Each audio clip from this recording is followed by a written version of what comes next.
The drawer stuck halfway, jammed on a bulge of envelopes and stiff paper. I tugged harder, and it gave way with a snap.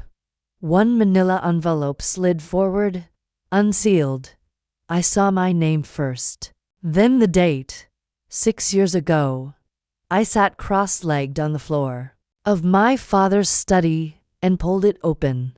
To Miss Helena Greer, from the office of Randall Halvorson, Estate Attorney Ray, Education Fund, Evelyn Greer Trust. I read it twice before I stopped blinking. You were in Dad's study? Diane's voice pinched, already defensive. I was looking for the stapler.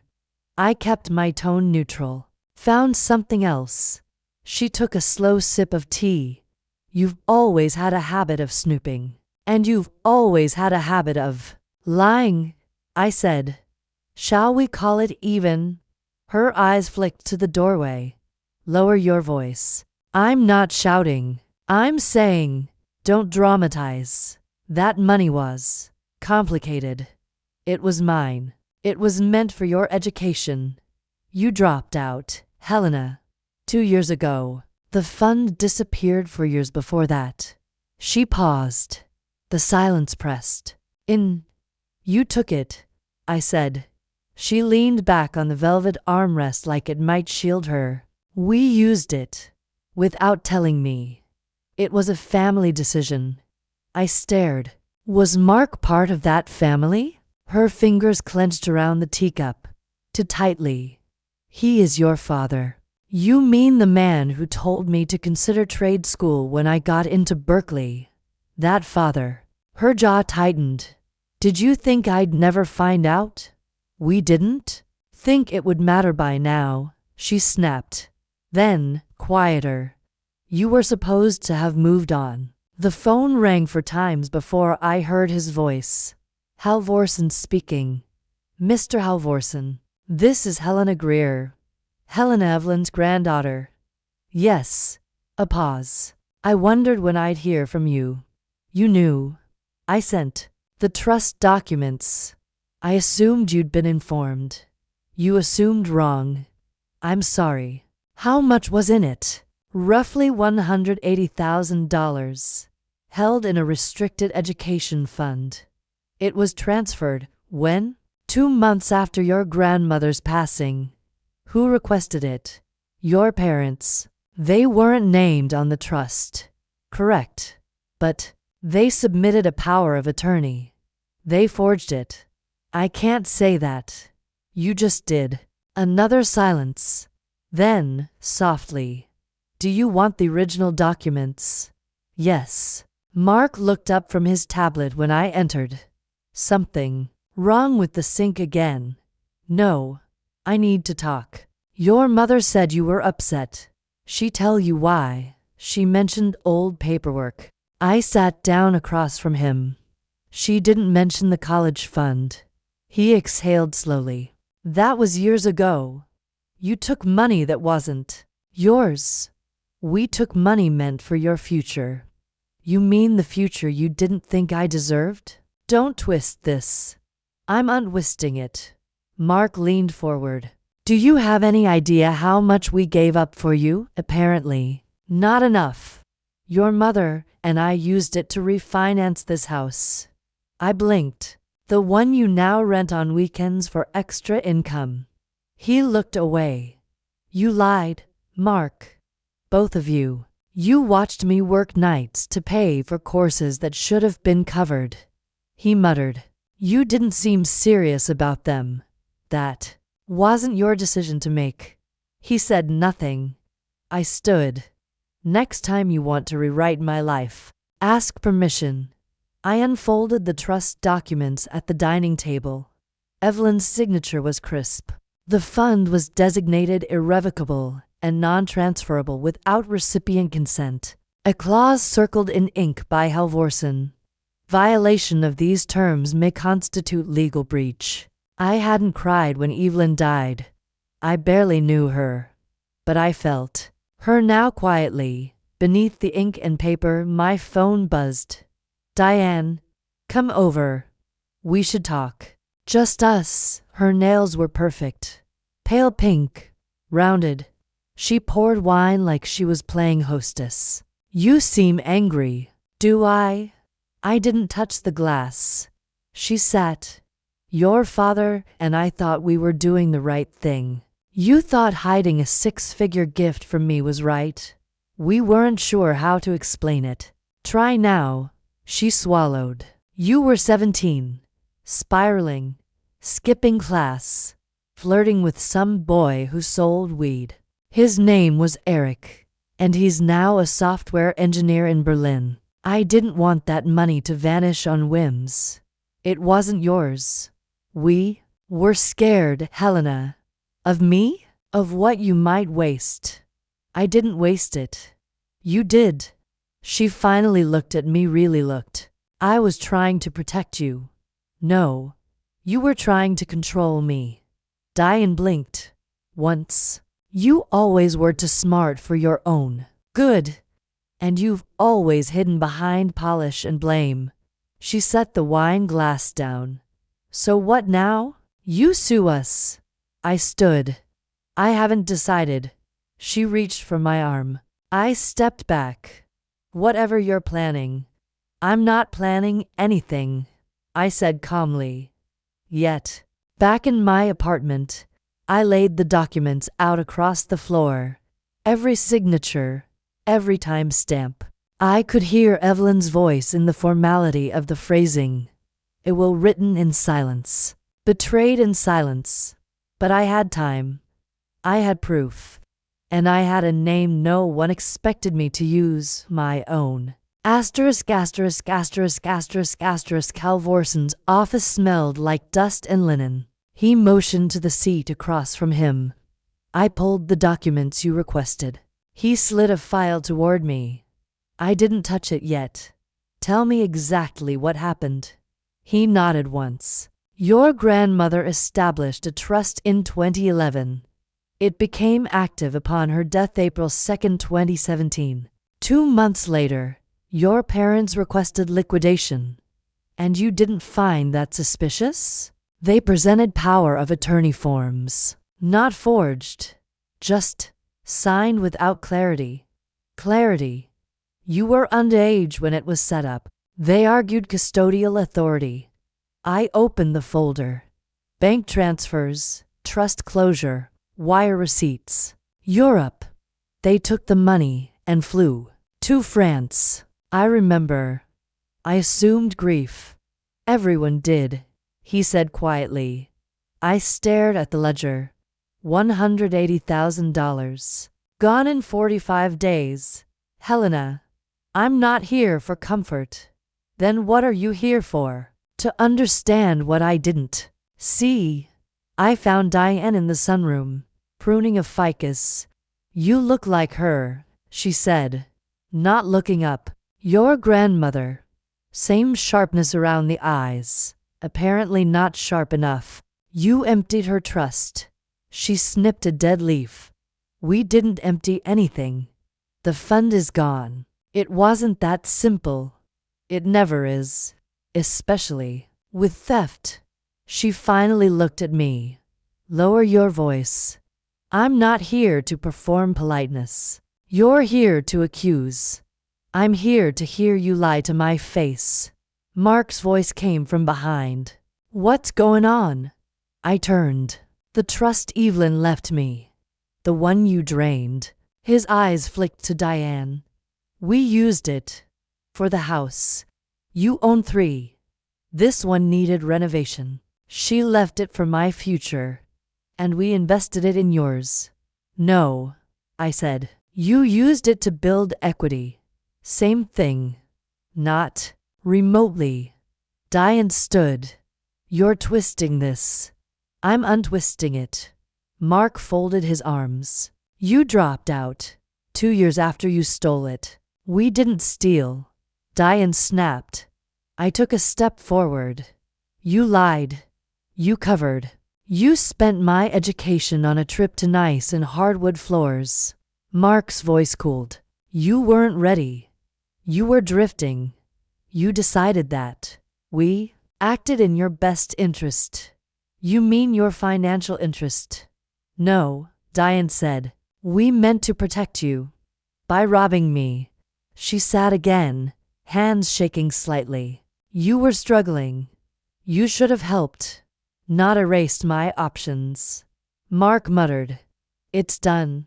No. I said. It's documented. I brought the documents to my apartment, laid them out on the floor. The Europe flights, the bank withdrawal, the contractor invoices, the trust closure form. Dates lined up. They buried Evelyn. 49 days later, they cashed in her final act of generosity. 56 days later, they were sipping Bordeaux under cathedral lights. I circled one line from the ledger and wrote in the margin, asterisk asterisk. The dining room faced the sea, but all I saw was porcelain rows of it behind glass, pale cranes, lotus flowers, cloaked women in mid-curtsy. Their vacation home was tasteful in the way magazines are. Expensive, unfeeling. Try the scones, Diane said, placing one on my plate. I got them from that French place you liked. I liked it when I thought we could afford it. She blinked. What do you mean? I turned a porcelain crane slightly to the left. Did you know Evelyn? Left instructions. Specific ones. Mark poured coffee. We're not doing this here. Doing what? Ruining brunch with guilt. I'm not here for guilt. I'm here for memory. Diane stirred her tea slowly. Helena, she wanted me to study. She wrote it. In her will. In her letters. You're still young. You can still do anything, Diane said. With what? The air. Mark sat back. You had chances. You didn't take them. I had one fund. You took it. He shook his head. You weren't ready. That wasn't your choice. Diane's voice softened. We were trying to help. I picked up a porcelain figurine. This was $300. I looked it up. Don't be petty. This whole room is petty. It's a mausoleum of my education. Mark sighed. You can't measure love in money. I'm not. I'm measuring theft in decor. Watch your tone, he said. I set the figurine down gently. Watch what you spend. I might start keeping receipts. Diane pushed her plate aside. You're twisting everything. You don't understand what it was like after Evelyn passed. The estate was messy. No, the estate was generous. You were messy. She looked down at her hands. We thought you'd thank us someday. For what? For protecting you from disappointment. I laughed. Quiet and sharp. You didn't protect me. You edited me, double quotes. Mark stood. I'm not apologizing for making a decision. Then, don't expect silence about it. Diane's voice cracked. You weren't stable. We saw you slipping. And you thought rugs and sea views would stabilize you. You were angry then. You're angry now. No, I said. Then I was lost. Now I'm looking. Closely. I glanced at the porcelain shelf again. Every figure frozen mid-motion. Mid-thought, delicate and voiceless. Just how they liked it. Well, I said, pushing my chair back. Brunch was lovely. Asterisk, asterisk, asterisk, asterisk. I spread the documents across my kitchen table, scanned trust records, redacted bank statements, Airbnb rental screenshots, closing disclosures from 2017. The spreadsheet I built had 3 tabs and color-coded cells. None of it was loud, but it was airtight. My phone buzzed. Priya Nadar. I'm outside. I let her in. She scanned the mess on the table. Well, this is a different kind of thesis. I need your eyes on the structure. See what holds. She dropped her purse, leaned over the papers. You're not kidding around. I can't afford to. Priya picked up a scanned letter. They liquidated the fund without your signature.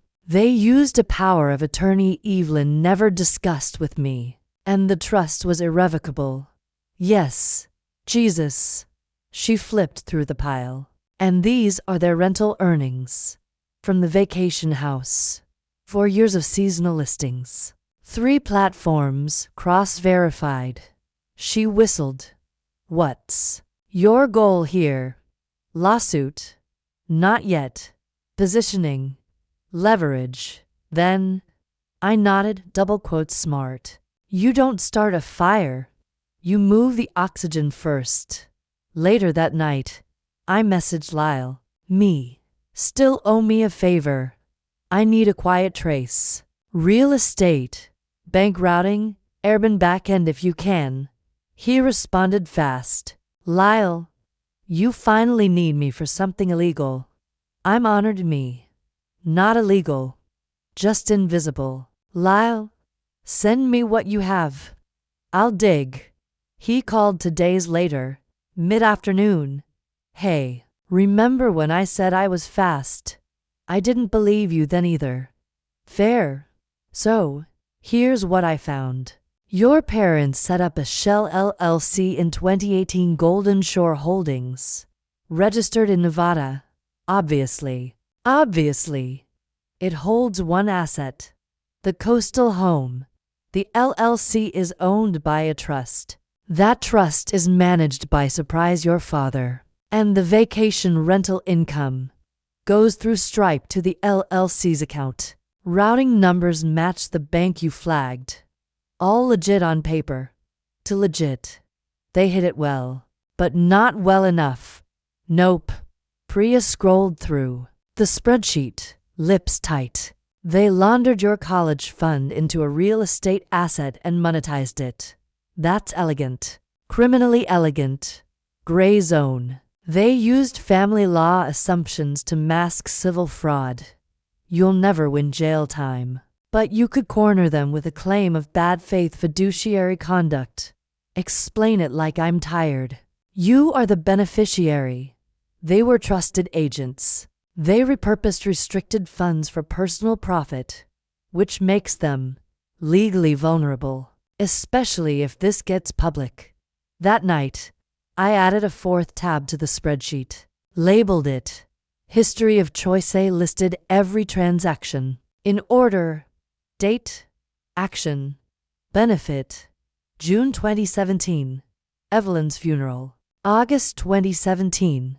$180,000 transferred from trust account. September 2017. Mark and Diane vacation in France. January 2018. Golden Shore LLC formed. April 2018. Coastal home deeded to LLC. May 2018 to 2021. $68,340 in rental income. No emotion. Just math. Priya stirred her coffee. How are you feeling? Efficient. That's not a feeling. It's the one I need. You know what I admire about you? I looked up. You don't react. You engineer. Emotion is expensive. And strategy pays dividends. Lyle sent me one final folder. Inside, screenshots of guest reviews, property listings, payout summaries. His message. Let me know if you need the hosting account paused accidentally. Temporarily, of course. I didn't respond. I wouldn't. Sabotage. I would simply calculate and deliver when ready. Asterisk. The sunroom reeked of citrus polish and condescension. Diane poured sparkling water into tall, thin glasses like we were celebrating something. Mark cleared his throat. We've decided to sell the house. I leaned back. This one? Yes. Diane said. It's time. We want to downsize. Liquidate. The asset, Mark added. For Dad's retirement. Diane clarified. And travel. You've traveled. I said. Mark chuckled. We've earned a little more. And this house? We bought it at the right time, he said. It's appreciated. with help from some quiet urban guests. He didn't flinch, Diane smiled. Anyway, the agent thinks we can get a strong offer. If we move before spring. I sipped my water. I'll buy it. They both laughed. Be serious, Diane said. I am. Mark looked at me like I'd told a joke he didn't quite understand. You don't have that kind of money. I've been saving. For what? Coffee, law school tuition, rent, other things I was supposed to pay for myself. That's not even close, he said. I have a down payment. A solid one. You're not ready to own property, Diane said gently. I'm not asking for your advice. I'm making an offer. Mark folded his arms. Do you even know the tax implications? Do you? Diane glanced at him. Maybe we should hear her out.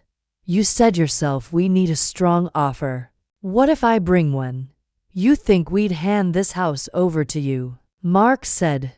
I think you'd sell it to anyone who made the right offer. Why not me? He shook his head. You're emotional. I'm prepared. Priya skimmed the draft contract. This clause is your hammer. The indemnification. She nodded. It protects you post-sale. But more importantly, it spooks them. You're talking like someone who's done this before. I've watched people fake power long enough. Time to try the real thing. Priya smiled. You know they won't take you seriously until it's too late. I'm counting on it. We met at their lawyer's office. The air smelled like leather and denial. Mark flipped through the contract, frowning. Where'd you get this drawn up? I had help. Help from where? Does it matter? Diane skimmed silently, then stopped. What's this clause? Standard protection. It sounds aggressive. So is financial theft. Mark shot me a look. What's your angle? You sell. I buy. Clean. Legal. Done. He tossed the papers onto the table. You're bluffing. I pulled a cashier's check from my bag and slid it across the table. Initial deposit. Diane blinked. Mark stayed still. You don't have this kind of money. You'd be surprised what someone can do when they've been underestimated long enough. Diane spoke softly. This house means a lot to us. It meant a lot to Evelyn. To double quote silence, Mark rubbed his jaw. We'll think about it. No need. That check expires in 10 days. I stood. Take the deal, or find out what I'll do next. Priya sat across from me, fingers tapping a legal pad. Her glasses slipped down her nose. This clause is your door, she said. Paragraph 6. Misappropriation voids fiduciary protections. I reread it. In the event of misuse, the named beneficiary may pursue full civil remedy without limitation. And they signed this? She asked. Halvorsen notarized it. She looked impressed. Well, they handed you the knife 6 years ago. Mr. Halvorsen met us at his office, slightly older, still meticulous. I didn't know, he said quietly, sliding a copy of the original trust across the table. I assumed your parents were transparent with you. They weren't. I'm sorry. I don't need you to be sorry, I said. I need you to confirm this version. He nodded. It's enforceable.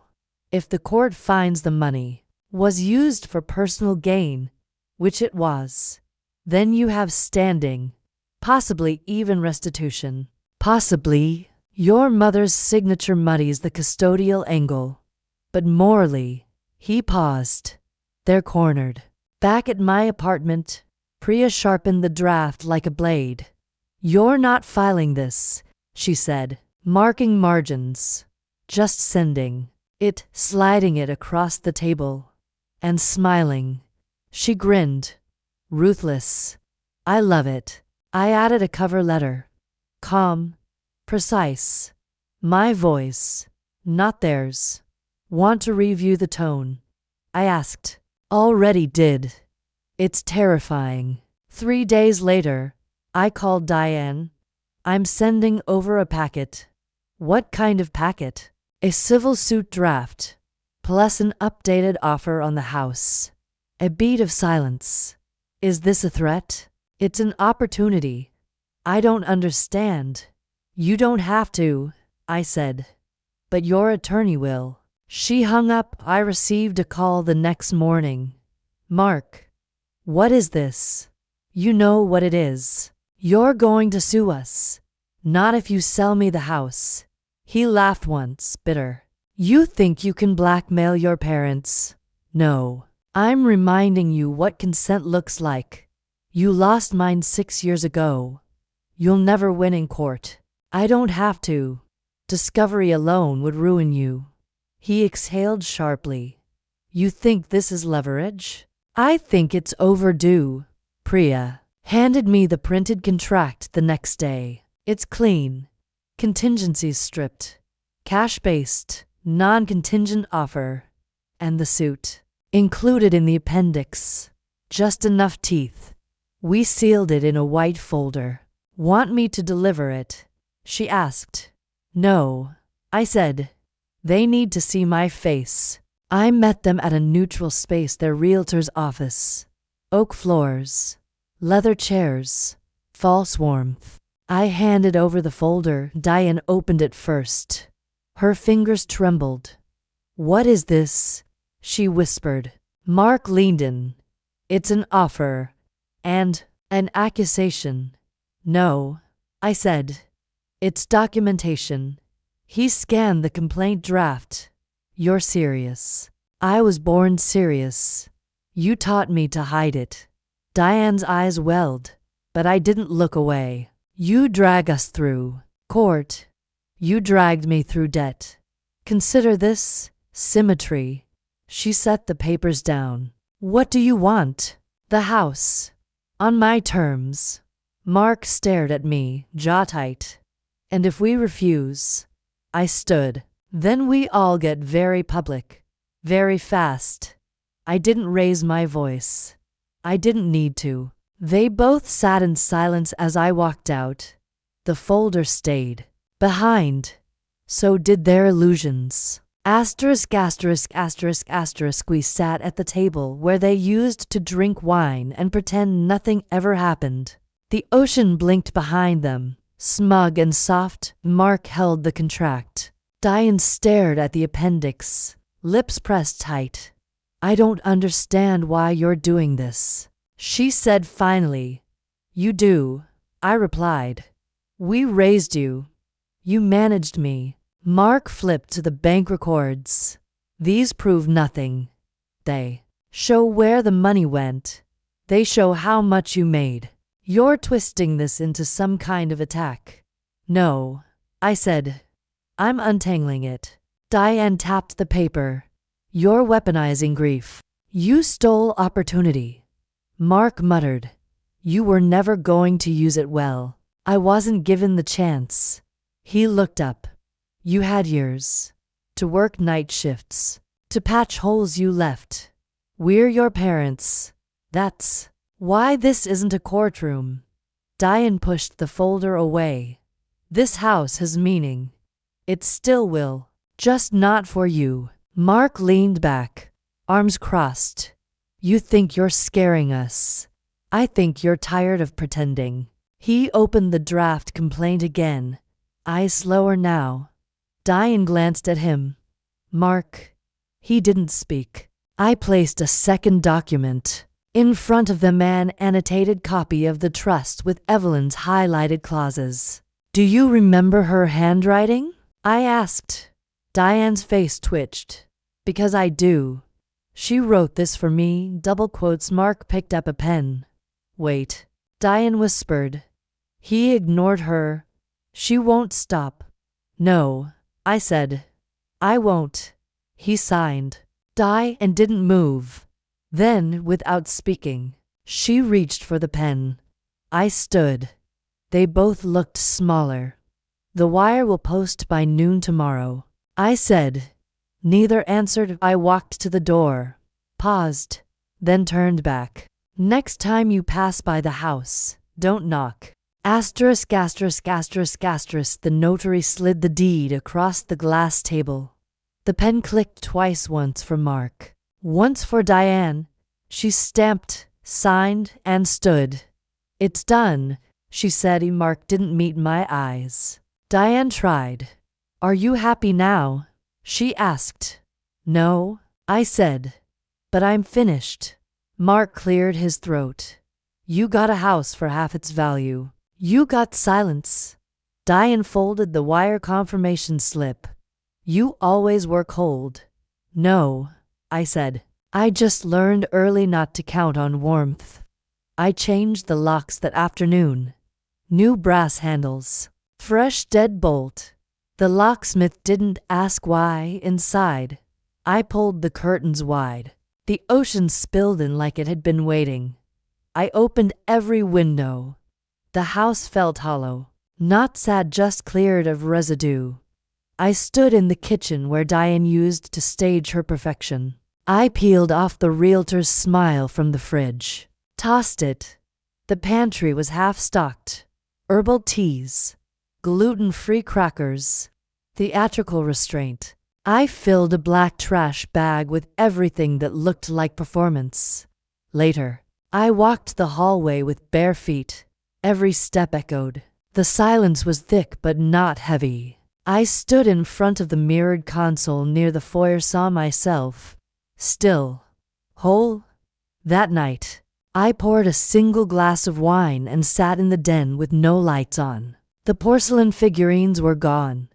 So were the people who collected them. Only the ocean stayed. It pressed against the windows with quiet insistence. I raised my glass slightly toward the dark. To Evelyn, I said. And to what's mine now. No reply. No need. Asterisk, asterisk, asterisk, asterisk. I ran into Aunt Lydia at the co-op. She leaned over the cart. Sunglasses pushed to her forehead like she wanted to see the wreckage clearly. So, she said, I heard you bought the house. Yes. Her smile twitched. With what money? Sweetheart. I picked up a jar of olives. With the money they didn't steal twice. She blinked. Your mother's been upset. She'll live. Lydia dropped her voice. Mark's telling people you blackmailed them. Interesting. I said. Then he should sue me. She paused. He won't. Because it's true.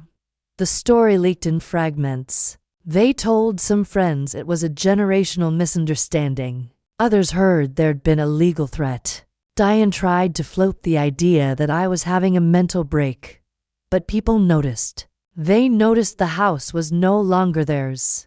They noticed who had the keys at a cousin's birthday. I caught the tail end of a conversation behind the dessert table. I thought Evelyn left that house to no.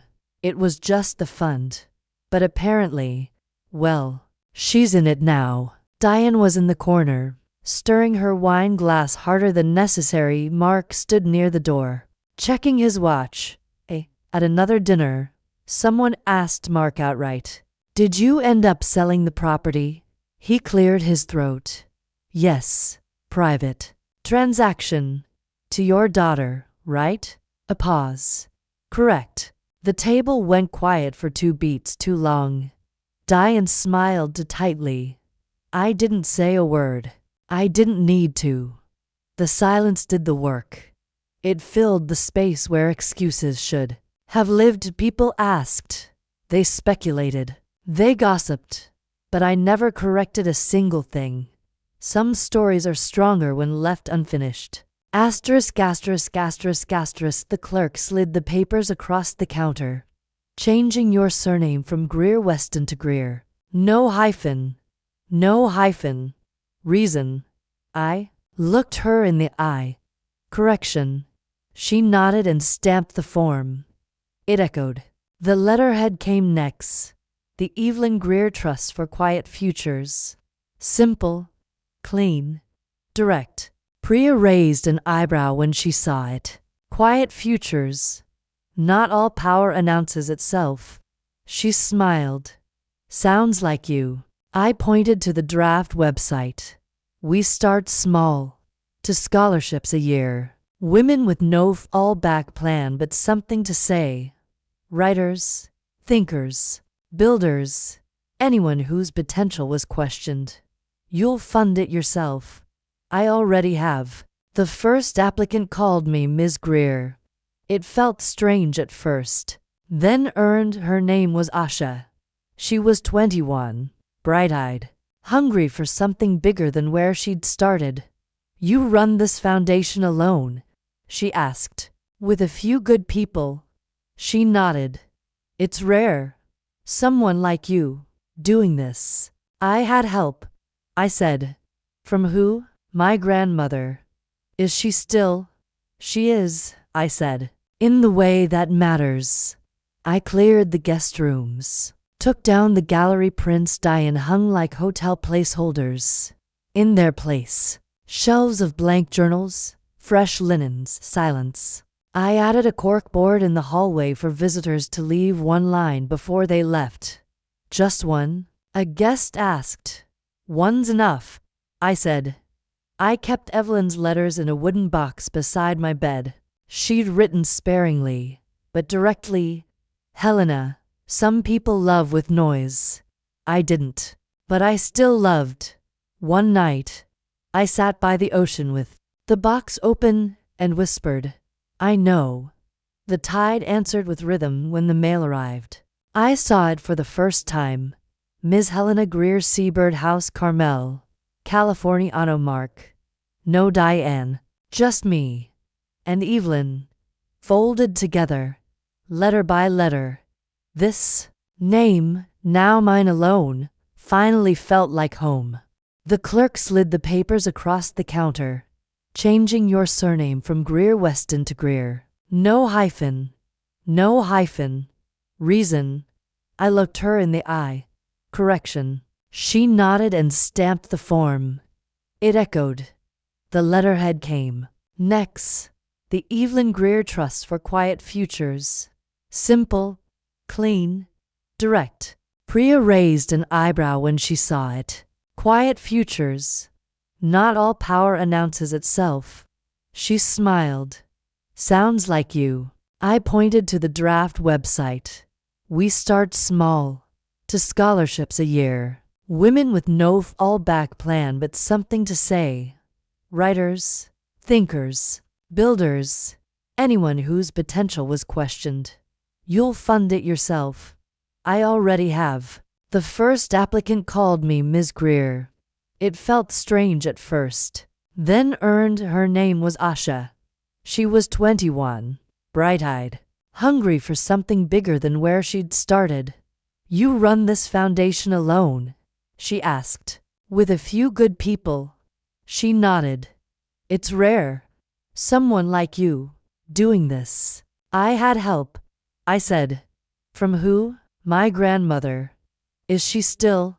She is, I said. In the way that matters. I cleared the guest rooms. Took down the gallery prints Diane hung like hotel placeholders.